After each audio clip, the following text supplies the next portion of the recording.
지난 시간에 이어 계속해서 하나님의 자녀의 표지 문제를 이 본문을 통해서 읽은 본문들을 통해서 살펴보려고 합니다.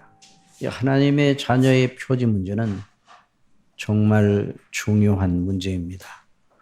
다른 교회사의 어느 시대에도 그러하였지만 오늘 이 시대는 혼합주의가 아주 크게 모든 사람들의 그 생각과 그 행실 속에 드러나는 시대다, 이렇게 말할 수 있어요.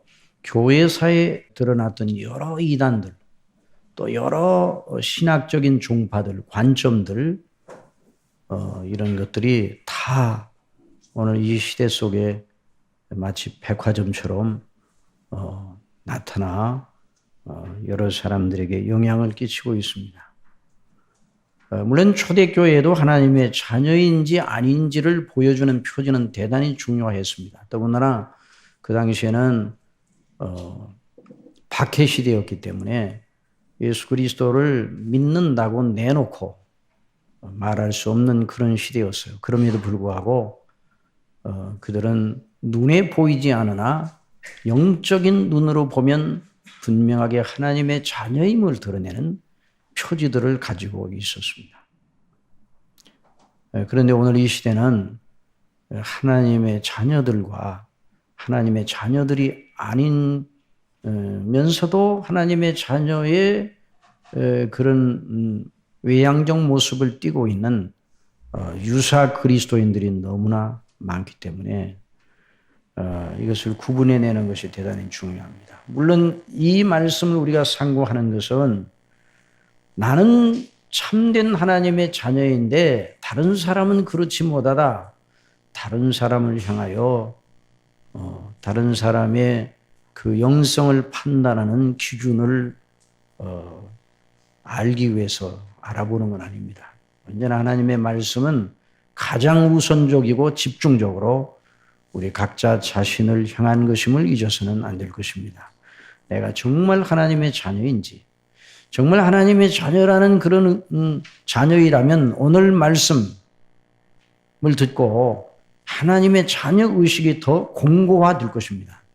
만일 하나님의 자녀가 아니라면 내 자신이 하나님의 자녀가 아니었구나 하는 이러한 각성을 해서 하나님의 은혜를 구하여 정말 하나님의 자녀가 아닌 데서 하나님의 자녀인 대로 옮겨지고 사망에서 생명으로 옮겨지는 이런 놀라운 영적인 각성과 은혜가 넘치기를 바랍니다.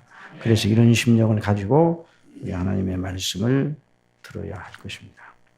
나는 하나님의 자녀다. 나는 예수님을 믿기 때문이다. 예수님을 믿는 사람은 하나님의 자녀가 되는 권세를 주신다 하지 않았느냐? 그러니 나는 예수님을 믿는 사람이고 나는 하나님의 자녀임에 틀림없다. 이렇게 단순한 논리만 가지고 이 문제를 접근할 수가 있다면 간단할 수가 있습니다. 그러나 성경과 교회에서는 그 문제가 그런 식으로만 접근할 수 없어서 여러 가지의 시금석을 제시를 하고 있어요.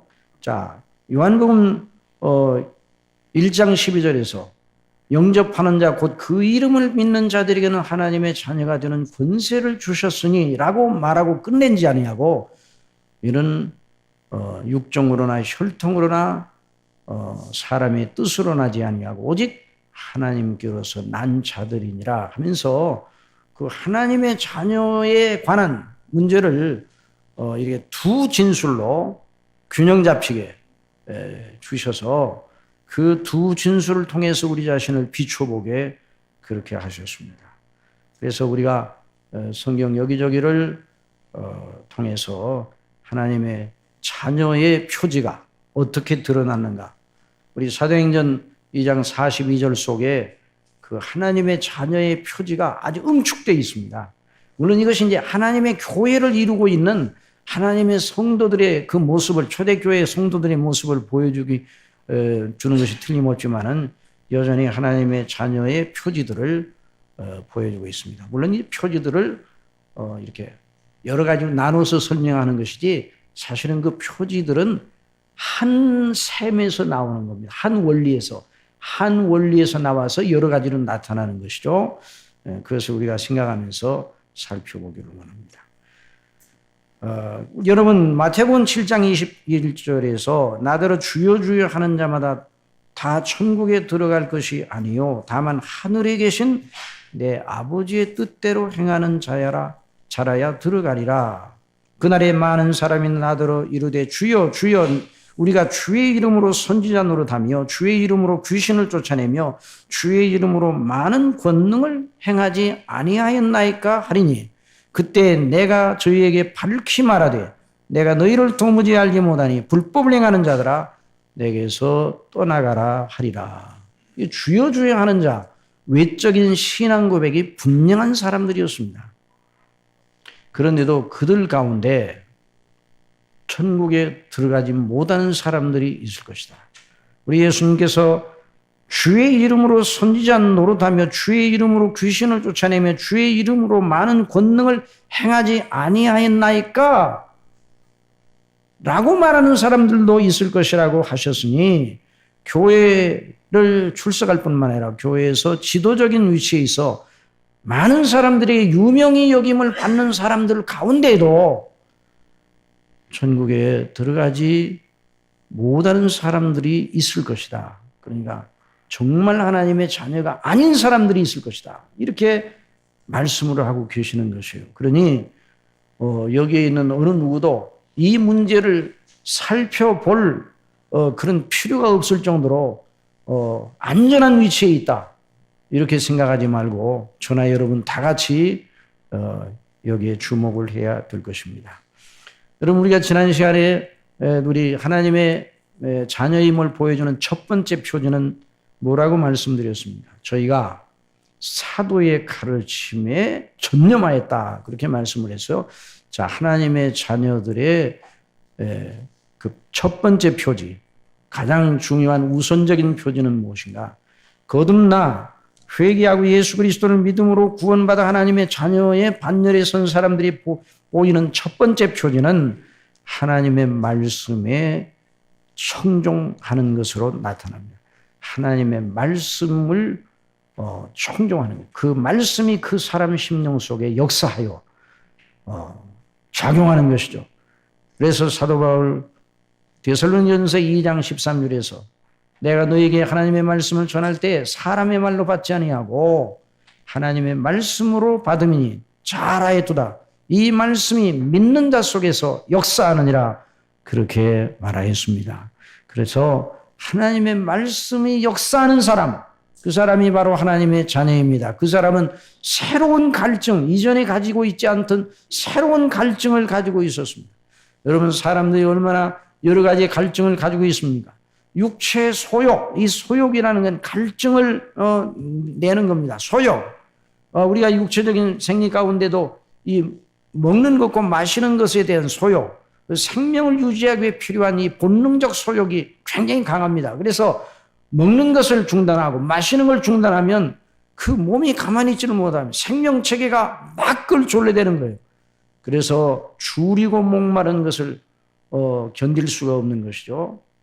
그와 마찬가지로 영적으로 믿지 아니하는 상태에 있을 때와 믿을 때 그 상태 사이에는 엄청난 차이가 존재하는데 그것이 뭐로 나타나는가? 하나님의 말씀을 청종하는 것과 그렇지 못한 것으로 나타나는 것이죠. 왜 하나님의 말씀을 청종하게 되는가? 영적인 눈이 떠져서 하나님과 나와의 영원한 관계에 대한 문제가 최상의 가치라는 걸 알기 시작하였기 때문입니다. 그것이 가장 중요한 문제다. 이전에 내게 중요하고 나를 붙잡아주던 지탱하던 그 가치가 아니라 하나님과 나와의 영원한 관계, 그것이 나의 최고의 문제다. 그래서 우리 예수님께서 의에 줄이고 목마른 자는 복이 있다 말씀하셨어요. 의라고 하는 건 바로 하나님과 우리의 관계입니다. 하나님과 우리의 관계, 하나님 앞에서 옳은 것, 하나님 앞에 옳은 것, 영원히 옳은 것에 대한 갈증이 우리의 심령 속에서 나타난다. 그런 말씀입니다. 그래서 이런 갈증이 있기 때문에 영적인 갈증이 일어나서 그 갈증을 해소하는 그 오직 유일한 대안은 무엇인가? 하나님의 말씀에 청종하는, 하나님의 말씀을 듣는 것이죠. 사모하는 것이죠. 그래서 사도의 그 가르침에 청종하였습니다. 여러분, 3,000명이 예수 그리스도를 믿어 회개하고 예수 그리스도를 믿고 세례를 받아 하나님의 교회를 이루었는데, 그들이 전심으로 자기들을 온전히 바쳐서 우리 하나님의 거룩한 말씀을 증거하는 사도들의 가르침에 청종하였다. 정말 놀라운 일입니다.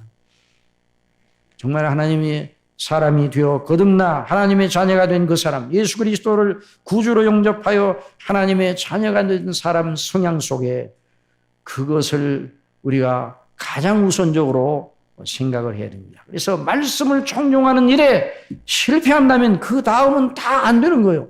그 다음은 다 이게 순서가 다 거기서부터 잘못되어 나가면 그 다음에 다 잘못되어 나가는 것입니다.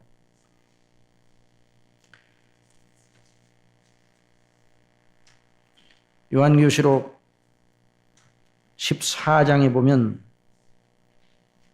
내가 보니 보라 하나님의 어린 양이 시온산에 섰고 그와 함께 14만 4천 명이 섰는데 그 이마에 어린 양의 이름과 그 아버지의 이름 쓴 것이 있더라. 그렇게 말씀했어요. 그 이마라는 것은 요한계시록은 이 상징과 모형이 많은데 이마는 무엇인가? 얼굴을 대표하는 것이죠. 그런데 이마에 썼다는 그 말은 그 사람의 인격의 특성을 보여주는 거예요. 이마는 무엇입니까? 바로 그 사람의 생각과 사상과 성향의 그 표지가 무엇인가? 그 마음의 사상과 생각 속에 하나님의 자녀라는 어린 양의 피로 구속받고 하나님의 자녀가 되었다는 그 표가 그 마음의 생각과 사상 속에 있다 이 말이에요.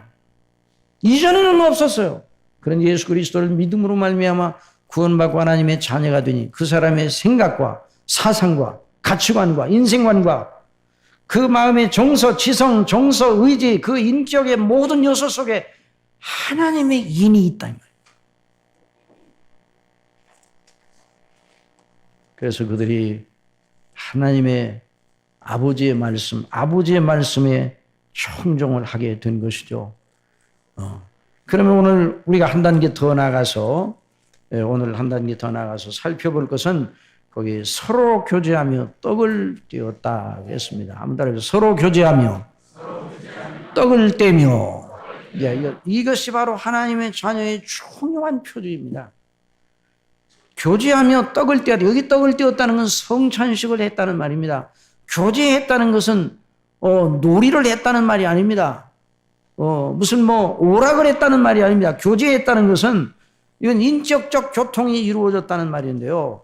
그래서 이 두 가지 요점을 오늘 생각해 보려고 합니다. 서로 교제하며 그들이 친하여 연합하여 교제하였다는 것입니다. 여러분, 서로 사람과 사람끼리 교제가 이루어질 때 그 교제를 가능케 하는 서로 통하는 어떤 것이 있어야 돼요. 친구와 친구 사이에 교제가 이루어지려면 친구와 친구 그 두 사람 사이 서로를 이어주는 어떤 공통적인 요소가 있어야 됩니다. 그것이 없으면은 안 되는 것이죠.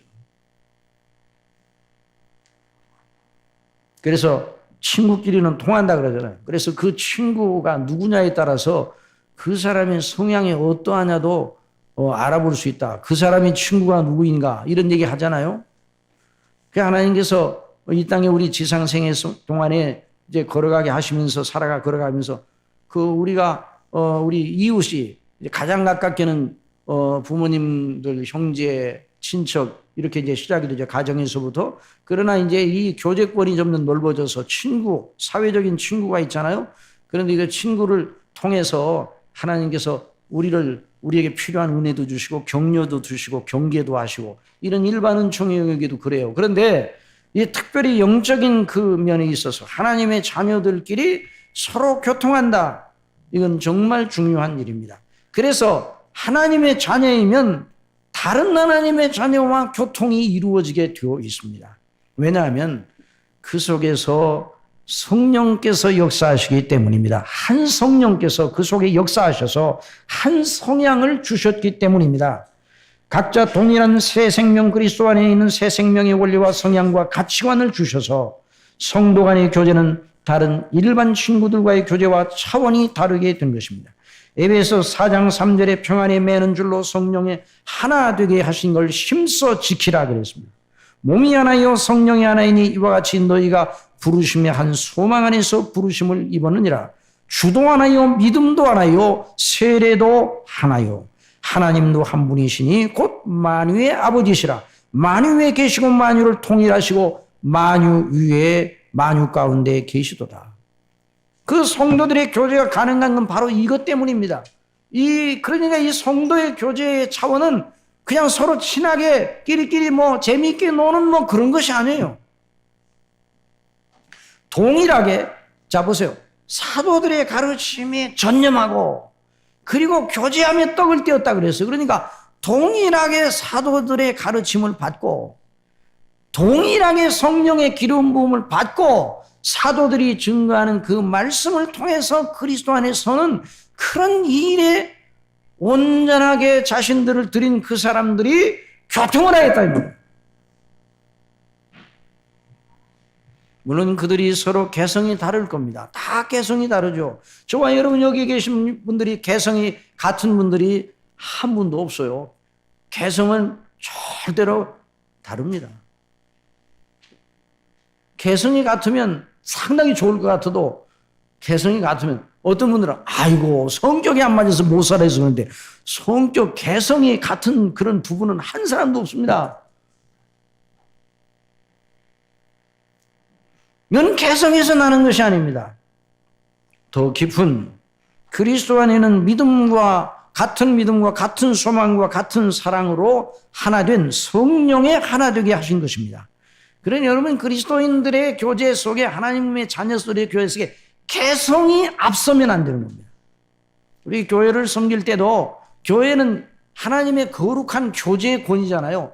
이 교회, 이게 바로 이 초대교회, 저희가 사도의 가르침을 받고 교제하며 떡을 떼며 저녁 기도에 힘썼다는 이 말씀이 교회를 말하는 교회, 교회 안에서 이루어지는 것이죠. 하나님의 자녀는 어디로 가는? 하나님의 자녀의 동선은 어디에? 하나님의 자녀의 동선은 반드시 그 동선 속에 어디가 있습니까? 교회가 있습니다. 하나님의 자녀가 걸어가는 행로 속에 교회가 있습니다. 그 동선에 항상 그래서 교회로부터 시작을 해가지고 다시 가정과 일터와 다시 교회로 이렇게 돌아가고 그러니까 교회 속의 교제가 하나님께 영광을 하나님과 교통 성도들의 교통이 있는데 이 교통 속에 우리의 개성 각자 개성이 있는데 개성을 서로 존중을 해야 됩니다. 그러나 개성이 교제에 방해가 되게 해서는 안 됩니다. 영생의 한 반열에 선 하나님의 자녀들이 그 교통은 정말 하나님께서 만드신 교통입니다. 사람이 만들어낸 것이 아니에요. 그래서 예수 그리스도를 믿을 때의 친구들과 예수 그리스도를 믿어 하나님의 자녀가 된 다음의 친구들이 달라지는 현상이 왜 일어나는가? 그것 때문에 일어납니다. 흔히 그렇게 말합니다. 이전에 믿지 않을 때 친구가 많았었는데 교회 다니고 믿은 다음에는 그 친구들이 다 멀어졌어요. 그렇게 말합니다. 물론 여러분 우리의 옛 친구들을 그리스도 안으로 인도하여 드리기 위해서 그렇게 자꾸만 우리를 멀리해도 가까이 하려고 노력을 해야 됩니다. 왜냐하면 그들은 우리의 전도의 대상이고 선교의 대상이기 때문입니다. 그래서 그들의 영혼을 위해서 그렇게 기도하고 그래야 되는데요. 그러나 우리의 중심이 있는 것과 믿지 아니한 상태에 거듭나지 아니한 상태에 있는 사람들의 중심이 서로 다르기 때문에 이게 멀어질 수가 있어요. 저도 대학 다닐 때 저희 집이 바로 학교 앞에 있었는데 얼마나 친구들이 자주 찾아왔는지 모릅니다. 많이 찾아왔어요. 그런데 교회를 출석하고 나서 그 친구들이 잘 안 오더라고요. 만나서 서로 교제를 하는데 관심이 다르고 자꾸만 또 교회 나가자고 졸라대니까 전도를 해야 된다 그래요. 전도. 그러니까 점점 멀어졌어요. 여러분, 교회 성도 간의 교제를 가능케 하신 이는 사람이 아니라 하나님의 성령이십니다. 그것이 바로 교회의 거룩성 속에서 나오는 것이죠. 그래서 시편 133편 1절에 형제가 연합하여 동거함이 어찌 그리 선하고 아름다운고 머리에 있는 보배로운 기름이 수염 곧 아론의 수염이 흘러서 그 옷깃까지 내림 같고. 형제가 연합하여 동거함, 이게 교제 아닙니까? 이게 바로 교회의 영광스러운 모습이에요. 여러분, 우리 각자 사는 환경과 그 모든 조건은 다 다릅니다. 그럼에도 불구하고 우리가 믿는 한 주님 안에 영적인 교통이 있습니다. 그래서 오늘도 우리가 신앙 고백할 때 성도가 교통하는 것을 믿사오며 그렇게 신앙 고백을 하겠습니다. 바로 그 교제의 모임이 하나님께 예배를 드리고 그 교제의 모임이 유기적이고 또 질서와 화평과 성결을 유지하여 한 몸을 이루는 바로 그것이 교회인 것입니다. 그리스도의 몸된 교회입니다. 그런데 그 교회를 통해 하나님의 놀라운 역사가 있습니다. 그 교회를 통해 하나님께서 영광을 받으십니다. 그래서 두세 사람이 내 이름으로 모이는 곳에 함께 내가 있겠다 이렇게 말씀하셨어요. 시편 133편 3절에 헐모레 이슬이 시온의 산들에 내림 같도다. 거기서 여호와께서 복을 명하셨나니 곧 영생이로다. 그런 말씀입니다. 우리 예수님께서 공생애를 시작하실 때 이제 제자들을 부르시는 그런 과정이 있는데요. 근데 그 중에 안드레가 그 형 베드로에게 전도를 하고요. 예수님 증거하고 또 빌립이 나다나엘을 이렇게 나다나엘에게 그리스도를 증거했어요. 근데 그걸 서로 이렇게 친구들 사이 같은 동네 사람들이 이렇게 있는데 근데 서로 이렇게 증거하고 예수님을 소개하고 하는 그런 걸 보면요. 그들의 성향이 같았다는 것을 발견해요. 자, 빌립이 안드레와 베드로와 한 동네 베츠대 사람인데 빌립이 누구를 찾았는가? 나다나엘을 나다나엘이 한 동네 베츠대 사람이었는지는 잘 모르겠어요. 그러나 빌립이 누구를 얼른 생각했는가 하니 나다나엘을 생각했습니다. 왜? 빌립이 가지고 있는 성향과 그리고 그 성향에 따라 빌립이 놀랍게 그 그리스도를 만났잖아요. 그런데 얼른 누가 생각이 나는가? 나다나엘이 생각이 났어요. 왜? 나다나엘이 왜 생각이 났는가? 같은 성향이기 때문에 생각이 난 거예요. 빌립이 나다나엘을 찾아 이르되 모세가 율법에 기록하였고 여러 선지자가 기록한 그 길을 우리가 만났으니 요셉의 아들 예수니라. 이건 나다나엘에게 있어서 최고의 미끼입니다. 여러분, 나다나엘이 최고의 미끼예요. 살아있는 미끼예요. 나다나엘에게서 최고의 가치가 뭔가? 성경대로 오실 그리스도. 그것이 바로 나다나엘이 최고로 바라고 늘 소망했던 것입니다. 빌립도 그렇게 하고 있어. 그래 나다나엘과 빌립 사이에 이전에 예수님 이전에도 서로 교통이 있었단 말이에요. 처음에는 나사렛 예수니라 그렇게 빌립이 말하니까 나다나엘이 나사렛에서 무슨 선한 것이 날 수 있느냐 그렇게 말해요. 나사렛에서 나사렛 동네 거기에서 성령이 말하는 그리스도가 거기서 난다니 이렇게 이제 얼른 생각을 했어요. 그러나 빌립이 다른 말을 하지 않고 가서 뵙거라. 와보라. 가서 그분을 만나 뵙거라. 그래서 예수님을 만나는 즉시 예수님께서 이는 참 이스라엘 사람이라. 그 속에 간사한 것이 없다. 그 말씀은 그 속에 하나님의 말씀, 하나님의 말씀의 그 거룩한 영광이 그 속에 역사하고 있었어요. 구약을 통해서 오실 메시아에 대한 대망의 마음이 그 속에 있었어요. 그러니까 그 나다나엘의 그 영성이, 영적인 그 성향이 예수님의 말씀을 듣자마자 저를 어떻게 하시나이까? 빌립이 너를 부르기 전에 내가 무화과 나무 아래 앉아 있을 때에 내가 너를 보았노라. 이 말씀을 듣자마자 나다나엘은 서슴없이 확신에 차서 오라피오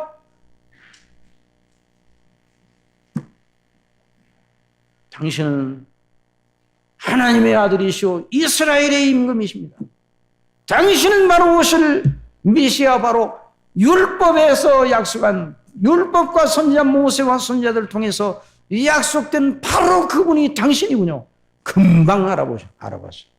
그러니까 이런 성향이 그들 속에 이미 있었어요. 그러므로 여러분, 저와 여러분이 하나님의 자녀라면, 하나님의 자녀의 표지를 가지고 있다면 서로 간에 교통이 이루어지게 되는 것이죠. 교통이 이루어지는 것이죠. 여러분, 박해 시대에 서로 내놓고 예수님을 믿고 나는 구원받은 하나님의 자녀라, 이런 말을 할 수가 없어요. 여러 사람들이 이제 섞였을 때. 왜냐하면 그런 말을 했다가는 당장에 고발 들어가서 죽을 수 있기 때문에 굉장히 조심을 했을 겁니다.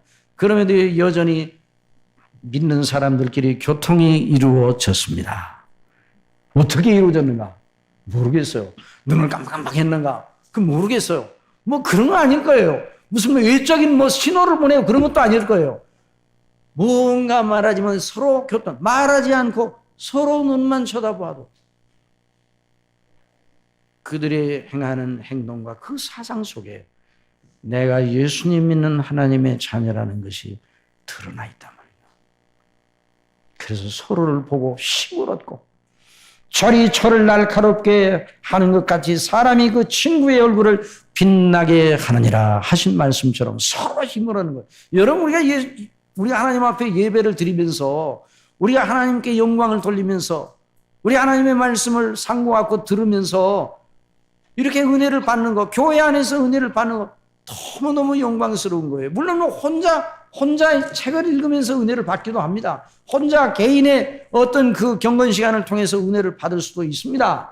그러나 그럼에도 불구하고 교회에 모여서 함께 예배를 드리고 하는 건 너무너무 하나님이 기뻐하시는 거예요. 하나님께서 함께 아버지께 영광을 드리고 한 자녀로 서로 교통하면서, 그래서 서로 이 교회 회중 가운데 예배를 드리는 건 하나님과의 교통과 성도 간의 교통이 눈에 보이지 않게 이루어지고 있는 겁니다. 그래서 같은 마음으로 아멘 하면서 서로 힘을 주는 거예요. 여러분, 그렇지 않습니까? 주간 중에 예를 들어서 주간 중에 지하철을 타고 가다가 집사님을 만났다. 그러면 여러분 가운데 어느 집사님과 어느 집사님 만났다. 그러면 아이고 어디 가세요? 어느 역에서 내리세요? 뭐 이렇게 서로 얘기하겠지만 집사님을 보는 순간 어떤 생각이 들어요? 내가 하나님의 자녀, 하나님을 믿는, 예수님을 믿는 하나님의 자녀라는 의식이, 그래 내가 무슨 이 믿음에 있어서 어떤 이 온매무새가 이게 흐트러진 건 없는가? 그래서 마음의 믿음을 딱 다잡고, 그래서 성도가 서로 만나는 건 그냥 만나는 게 아니에요. 그래서 서로의 자극을 주고 서로 경계를 하고 서로 격려를 주는, 그래서 우리의 믿음을 더 강화시키는 이런 역사가 있는 것입니다. 이게 하나님의 자녀들의 선물입니다. 그러니 사랑하시는 성도 여러분, 우리 교회에서 만나는 모든 성도님들을 하나님께서 저와 여러분에게 주신 선물인 줄 믿으시기 바랍니다. 선물이에요, 선물. 참 하나님의 선물이에요. 우리가 서로 만나가지고 서로 예배를 드리고 함께 서로 주일마다 만나서 예배 시간에 함께 영광을 돌리고, 이 선물이란 말이에요. 왜? 그 속에 성령께서 역사하셔서 바로 받은 바의 은혜를 함께 나누고 하나님의 자녀인 걸 서로 말은 안 하지만 서로 증거하면서 격려를 하고 자극을 하고 있단 말이에요. 그래서 이 초대교회의 그 첫 번째 교회가 형성되는 그 모습이 모든 만대교회가 견지해야 될 모델이에요. 모델, 표준이에요. 성령께서 그 교회를 이룩하지 않았습니까? 사도들이 그 교회를 만든 게 아니에요. 사도들이 그리스도의 말씀을 증거할 때, 베드로를 통해서 말씀이 증거될 때 그들 속에 역사하시는 성령께서 그들로 거듭나게 하시고 회개케 하시고 예수 그리스도를 믿음으로 말미암아 구원받고 하나님의 자녀가 되어, 그런 다음에 그들이 흩어지진 않았어요. 각각 뿌리째 흩어지지 않았어요. 예를 들어서 저 상암운동장에 몇만 명이 모여서 무슨 축구 경기를 본다. 그거 다 끝나면 어떻게 합니까? 다 흩어져 자기 집으로 갑니다. 그리고 그 다음에 거기서 만났던 사람들이 서로 이기라고 응원을 하고 그러지만은 끝나면 그냥 그걸로 끝나는 거예요.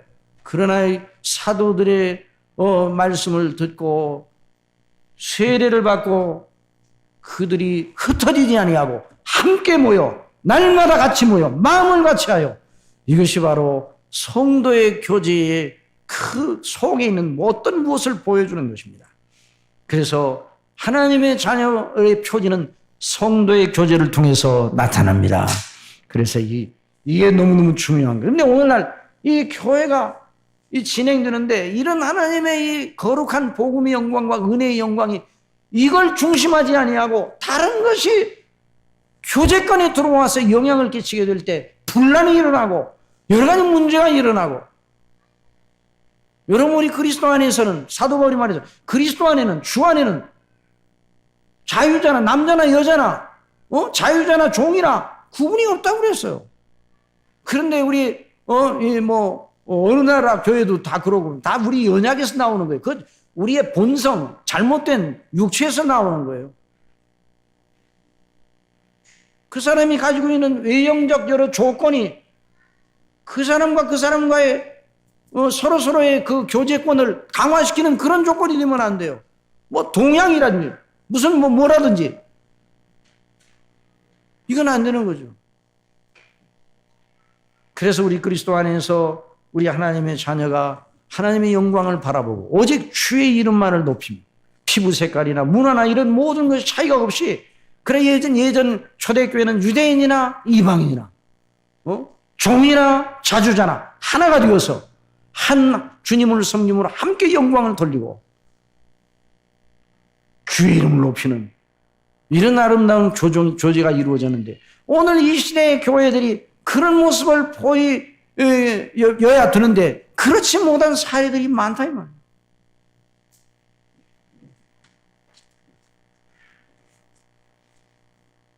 자, 그리고 그 다음에 이제 떡을 떼며, 한번 더 해보세요. 떡을 떼며. 자, 떡을 떼며 그냥 떡을 나누었다는 말이 아니라 성찬식을 말하는 것입니다.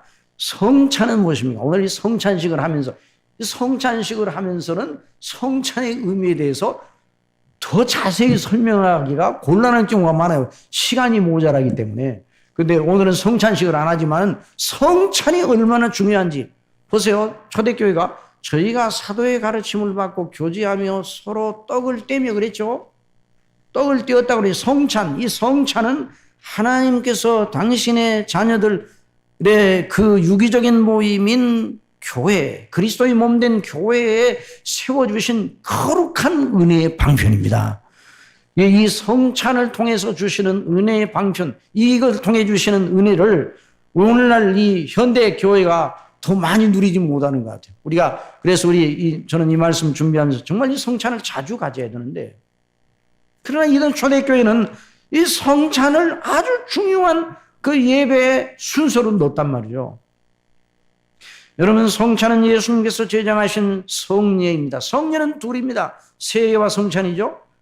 내가 너에게 전한 건 주께 받은 것이니 곧 주 예수께서 잡히시던 밤에 떡을 가지사 축사하시고 떼어 가라사대 이것은 너희를 위하는 내 몸이니 이것을 행하여 나를 기념하라 하시고, 식후에 또한 이와 같이 잔을 가지시고 가라사대 이 잔은 내 피로 세운 새 언약이니 이것을 행하여 마실 때마다 나를 기념하라 하셨으니 너희가 이 떡을 먹으며 이 잔을 마실 때마다 주의 죽으심을 오실 때까지 전하는 것이니라. 그러니 성찬은 떡과 포도주를 가지고 우리를 구원하시기 위해서 죽으신 그리스도의 죽으심을 기념하는 일입니다. 물론 그 일에 누가 역사하시는가? 성삼위께서, 성령께서 우리 속에 역사하셔서 그 일에 동참하는 당신의 자녀들에게 은혜를 베풀어 주시는 겁니다. 그래서 어떤 신학자는 이 성찬을 눈에 보이는 설교라 이렇게 표현하기도 합니다. 설교는 말로 증거되는 그 하나님의 말씀을 설교라 그렇게 말하죠. 그런데 이 성찬은 눈에 보이는 재료를 통해서 떡과 포도주로 설교하는 거예요. 떡과 포도주로 그리스도의 죽으심과 그 대속의 은혜를 증거하는 거예요. 그러니 하나님의 자녀라고 하는 그런 정말 하나님의 자녀일 때 이 성찬에 임하는 태도, 또 성찬을 통해서 받는 은혜, 이것이 바로 하나님의 자녀된 것을 보여주는 표지예요. 여러분 성찬을 통해서 은혜 받습니까?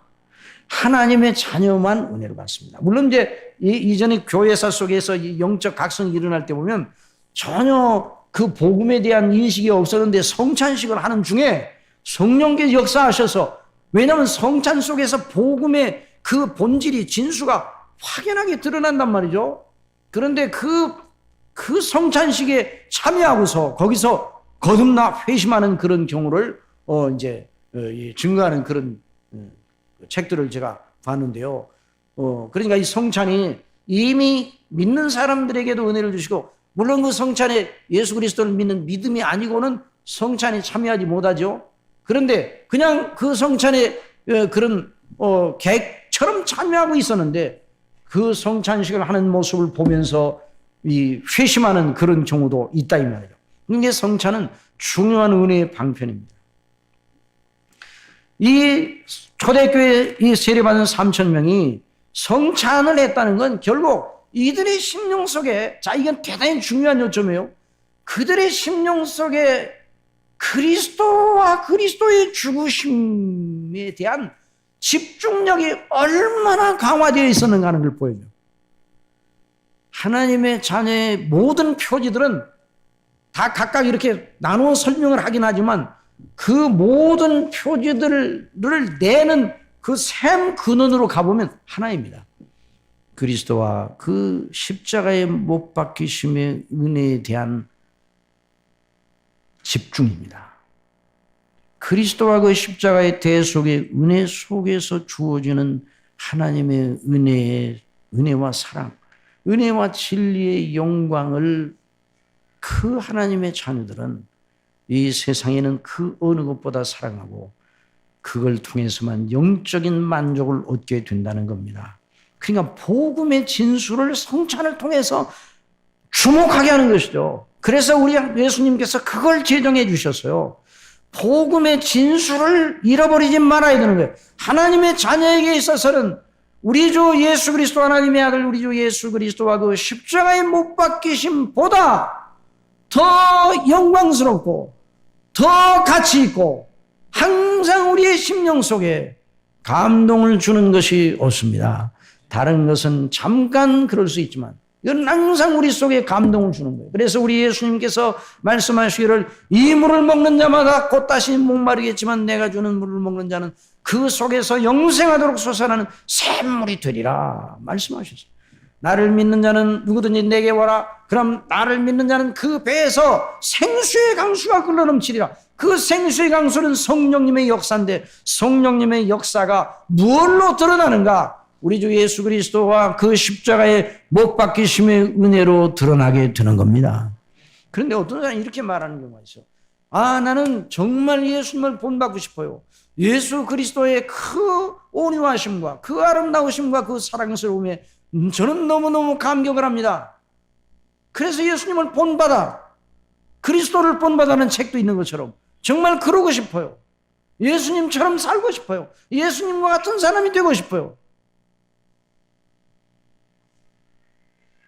그런데 그 사람이 말합니다. 그 사람이 물었습니다. 그런데 예수 그리스도의 십자가에 못 박혀 죽으심에 대해서는 어떻게 생각하십니까? 예, 예수님의 십자가에 죽으심에 죽으셨죠. 정말 억울하게 죽으셨죠. 안 죽으실 분이 죽으셨어요. 그건 그 시대의 사람들이 나쁜 거예요. 예수 그리스도가 정말 억울하게, 그건 뭐 의인의 죽음이죠. 예수 그리스도의 십자가에서 흘리신 피에 대해서 어떻게 생각하느냐고요. 아, 그 죽으셨으니까 피를 흘린 거죠. 십자가에 못 박혀 죽으셨으니까. 거기서 나가지는 못하는 거예요. 그리스도를 본받기는 좋아하는데 그리스도의 그 흘리신 그 피의 죽으심이 뭘 의미하는가에 대한 관심이 없어요. 그러면 그 사람은 하나님의 자녀가 아닙니다. 그리스도의 대속의 은혜의 영광, 거기에 감사하고 감격하고 그 피가 내 죄를 씻었고 그 그리스도의 의가 내 의가 되어서 하나님 앞에 섰다.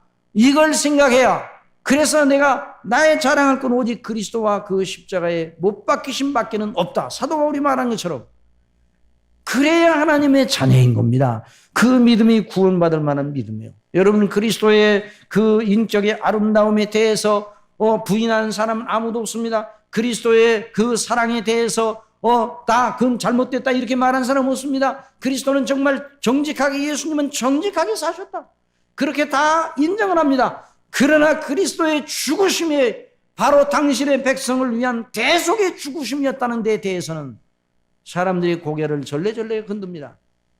왜? 아직도 그 사람은 그리스도의 하나님 아들 되심과 구주 되심을 믿지 않고 다만 모범적인 한 사람으로 믿는 것이 불가해요. 이게 모범설이에요. 모범설. 또 도덕 가마설. 그리스도의 십자가에 죽으신 건 사람이 어떻게 살다가 어떻게 죽어야 되는지를 보여주는 하나의 도덕적 모델이었다. 여기 이렇게 되면 이게 그리스도의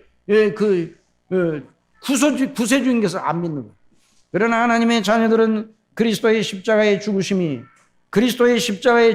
그냥 단순하게 죽으심이나 정치적인 죽으심이나 무슨 혁명을 하려다가 실패한 자의 죽으심이 아니라 단순한 억울한 죽으심이 아니라 저와 여러분의 모든 죄를 지신 대속의 죽으심이었음을 믿습니다. 이게 하나님의 자녀의 표지인 것입니다. 그래서 하나님의 자녀들은 성령의 거듭나게 하심으로 말미암아 회개하고 예수 그리스도와 그 대속의 은혜에 감격하는 사람입니다. 그래서 이렇게 그 하나님의 자녀의 그 의식의 저변에 깔려있는 움직이지 아니하는 그런 그 성령께서 주신 그 의식이 무엇인가? 이렇게 설명할 수 있습니다. 나는 죄와 허물로 죽었었다. 본질상 하나님의 진노의 자식이다. 나의 행위로 하면 아무리 내 몸을 불사르게 내어 주는 선행과 자선을 행하여도 하나님 앞에 죄 용서받고 의롭다 하심을 얻을 보장과 공로가 되지 못한다. 오직 나는 아무리 애를 써도 내 의를 가지고는 지옥에 갈 수밖에 없다. 모든 사람이 죄를 범하였으면 하나님의 영광이 이루지 못하였다 한 말씀처럼 말이다. 나는 하나님 앞에 서고 싶은데 내 의를 가지고 설 재간이 없다. 나는 내가 가진 의는 내 것이 아니라 우리 주 예수 그리스도를 믿음으로 말미암아 하나님께로 난 의라. 사도 바울이 내가 가진 의는 율법의 행위로 말미암지 않고 그리스도를 믿음으로 말미암아 하나님께로서 온 의, 하나님의 의, 바로 예수님이 나를 위하여 대속하신 그 놀라우신 구속의 의, 그것이 나의 의다. 그러니까 나의 의는 내가 뭘 행했느냐에 있는 것이 아니라 우리 하나님 아버지께서 나를 사랑하사 그리스도 예수님 안에서 무엇을 행하셨느냐? 그리스도 예수님께서 아버지의 뜻을 따라서 무엇을 행하느냐? 그게 바로 나의 의다. 그래서 그리스도는 나의 영원한 요새요, 나의 영원한 반석이요, 나의 영원한 보장이요. 내가 그를 힘입어 나는 아무것도 자랑할 것이 없지만 우리 아버지 앞에 나는 오직 그분만 힘입어 그분의 의만을 힘입어 섬을 믿는다. 그래서 나는 지옥과 율법의 저주에 대한 두려움이 없이 그리스도 예수님 안에서 하나님을 아버지로 믿는 것이다. 그래서 성령께서 그 심령을 그 심령 속에 그런 영적인 논리를 그 심령에 깔아놓으셨어요. 그러니까 그런 의식이 그 속에 있어요. 하나님의 자녀들은 성령의 인도하심을 받는다고 그랬잖아요. 그래서 성령께서 우리 속에 양자의 영으로 역사하셔서 아버지라 하나님을 향하여 부르짖게 하시고 성령께서 친히 우리 영으로 더불어 우리가 하나님의 자녀인 것을 증거하신다고 그랬어요. 그 하나님의 자녀인 걸 증거하는 것이 지금 말씀드린 그런 의식으로 나타나는 거예요.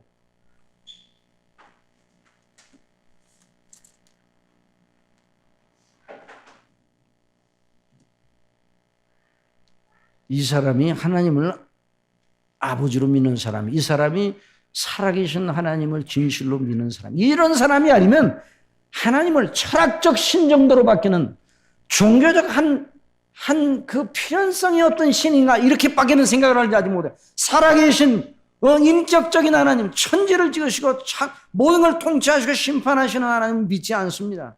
바로 이 사람만 하나님의 자녀예요. 예수님 말고 저와 여러분을 위하여 공덕을 나눠줄 자가 있습니까? 하나님 앞에 서기 위해서 저와 여러분을 위하여 공덕을 나눠줄 그런 거룩한 자가 있느냐고요? 없어요.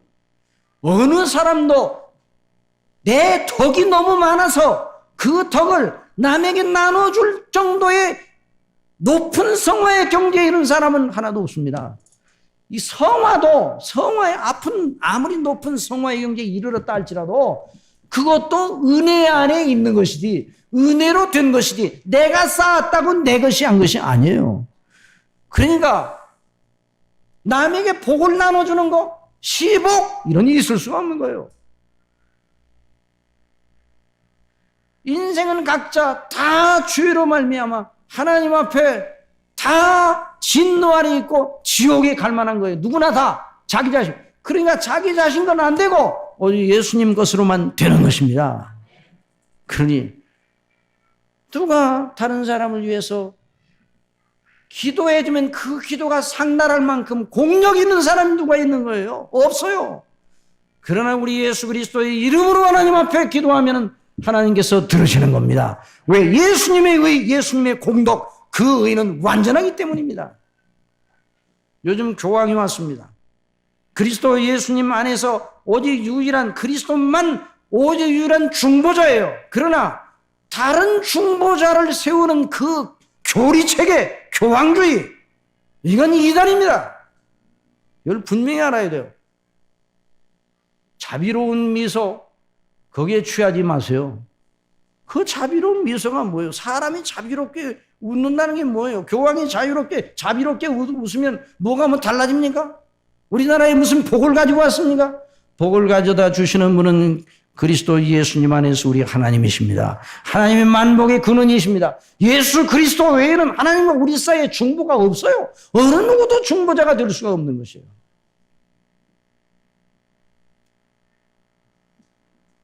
우리 그리스도 안에서 우리가 소망을 가지는 이유는 그리스도의 대속의 은혜, 십자가에 못 박히신 은혜, 부활하심, 이 구속의 은혜가 완전하고 충분하고 오직 유일하고 그 놀라운 대속의 은혜에다 다른 걸 덧붙여도 안 되고 거기서 빼도 안 되는 겁니다. 이걸 우리가 잊어서는 안 되는 것이에요. 그래서 성령님으로 말미암아 거듭난 사람은 이걸 믿고 하는 거예요. 이걸 믿고 하는 거예요. 그래서 우리가 하나님의 아들을 믿는 것과 아는 일에 다 하나가 되어, 이런 말씀했잖아요. 하나님의 아들을 믿는 것과 아는 일에 하나가 되어, 그 일을 위해는 여러분, 제가 다른 종교를 폄하하기 위해서 그런 것이 아니라 성경에 따라 합당치 못한 건 합당치 못하다고 말해야 돼요. 여러분, 교회의 수장은 누굽니까? 교회의 수장은 오직 그리스도 예수님이십니다. 교회에 세운 직분들은 다 무슨 직이면 섬김의 직이지. 섬김의 직이지. 그게 무슨 그런 어떤 뭐가 있는 게 아니에요. 오늘 개신교회라고 하는 개혁교회라고 하는 그런 우리 이 프로테스탄트 교회에서도 이 사실을 알지 못하고 그리스도의 대속의 은혜 없이 그리스도의 대속의 은혜를 중심에다 둔 설교를 안 하고 하나님과 우리 사이의 관계를 말하면서 복을 말하면 벌써 하나님과 우리 사이에 다른 중보자를 세워놓고 있는 거예요. 다른 공덕을 세워놓고 있는 거예요. 만일 여러분 열심히 하나님을 섬기시기 바랍니다. 열심히 헌신하기를 바랍니다. 열심히 하나님께 드리시기를 바랍니다. 그러면 하나님이 복을 주실 겁니다. 만약 이런 식으로 만약 여러분들에게 말한다면 그게 바로 타원주예요. 열심히 섬긴 내 것이 공덕이 되어 하나님과 우리 사이에 그 막혀진 담이 흐러지는 것처럼 말하기 때문입니다. 그러니까 다원주의는요, 예수님 말고 다른 데도 구원이 있다 이런 말을 안 해도 예수 그리스도와 그 십자가에 못 박히심을 중심에 두지 아니한 그 모든 강설과 설교는 전부 다 다원주의적인 설교입니다. 그래서 정신들 차려야 돼요. 우리의 오직 유일한 구주 예수 그리스도만 바라봐야 됩니다. 그러니까 하나님의 자녀의 여러 표지들은 누구에게 집중하고 있는가? 그리스도에게 집중하고 있습니다. 사도의 가르침이 뭐예요? 성경을 풀어 예수님이 그리스도이심과 그가 고난당하시고 죽으시고 부활하신 그 속에 우리의 하나님의 구원이 있다는 걸 증거했어요. 이게 사도의 가르침이에요. 교제가 뭐예요? 교제가 성도의 교제가 그걸 가르침받은 그 사람들이 성령님 안에서 한 주님을 바라봄으로 교제가 이루어지는 거예요. 그리고 성찬식이 그거고요. 기도는 무엇인가? 기도도 역시 마찬가지예요. 기도는 누구에게 집중하는가? 그리스도에게 집중하는 겁니다. 그리스도의 이름으로 하나님의 이름과 하나님의 나라와 하나님의 뜻을 위하여 기도하고 그 속에 우리는 어디 갔는가? 그 속에 우리가 감추어져 있습니다. 그리고 우리가 그리스도 안에서 신비로운 연합을 하여 하나님 앞에 그리스도 안에서 이게 얼마나 영화로운 거예요. 이게 바로 성경이 말하는 복음입니다. 그런데 이 복음에 대해서는 전혀 관심이 없고 다른 걸 자꾸만 덧붙여요. 다른 걸 덧붙이면 더 멋있어 보이고 사람의 눈에 멋있어 보이죠. 뭘 만들어 놓고 무슨 상을 만들어 놓고 거기다 갖다가 뭐를 가지고 예의를 차리고 뭐 제사를 드리는 것처럼 하고 뭐 분향을 하고 뭐 이게 뭡니까? 여러분 우리 주 예수 그리스도만 언제나 바라봐야 됩니다. 사도 바울이 탁 말했어. 내가 너희 가운데 거할 때 그리스도와 그 십자가에 못 박히신 것 외에는 아무것도 알지 아니하기로 참 작정하였습니다. 말씀을 했습니다. 내가 육체 가운데 사는 것은 나를 사랑하사 자기 몸을 버리신 하나님의 아들을 믿는 믿음 안에서 사는 것이니라. 여러분 이 의식이 있는 사람은 하나님의 자녀입니다. 그래서 그 사상 속에 그 이마에 하나님의 인, 어린 양의 인과 아버지의 인이 쳐 있는 사람입니다. 이런 믿음의 거룩한 의식을 가지고 세상을 싸워 이기는 그리고 우리 속에 있는 정욕을 이기는 사단의 모든 유혹을 이기는 이런 놀라운 역사가 계속되기를 바랍니다. 성령께서 우리 속에 그렇게 우리를 가르치시고 인도하셔서 그래서 시편 74편 기자는 교훈으로 주께서 나를 교훈으로 인도하시다가 후에는 영광으로 나를 영접하시는 하늘에서는 주 외에 누가 있으리요? 하늘에 우리 주 예수 그리스도 외에 누가 있으리요? 땅에서 주밖에 나의 사모할 자 없나이다. 내 육체와 마음은 쇠잔하나 하나님은 내 마음의 반석이시오 영원한 분기시시라 말씀했는데 바로 그리스도와 대속의 은혜를 바라보고 시편 기자가 그렇게 고백한 겁니다. 이런 고백이 우리 속에 넘치기를 바랍니다. 기도하겠습니다. 사랑하시는 아버지 하나님, 저희의 심령 속에 성령님 늘 가르쳐 주시고 인도하셔서 저희는 다 하나님 앞에 아무런 의도 없고 오직 하나님의 진노를 받을 것밖에 없으나 우리 주 예수님께서 행하신 그 놀라우신 대속의 은혜로 말미암아 십자가의 죽으심과 그 피와 그 부활하심으로 말미암아 우리 아버지 앞에 온전히 우리가 설 자격을 얻게 되었다는 사실을 잊지 말고 항상 주님만 바라보게 하여 주옵소서. 그래서 우리가 이런 믿음을 가지고 서로 성도들이 믿음의 교제를 통하여서 서로를 격려하고 서로 위로하고 자극하는 도전하는 이런 아름다운 역사가 있게 해주시고 성찬식을 통해서 늘 은혜를 받듯이 말씀을 통해서 늘 은혜를 받아 은혜의 방편에 충실한 저희들이 되게 하여 주옵소서. 다음 시간에는 우리 그리스도인의 기도에 대해서 기도에 전혀 힘썼다고 하는 그 표지를 알아보기를 원하오니 성령님 인도하여 주옵소서. 예수님의 이름으로 기도드리옵나이다. 아멘.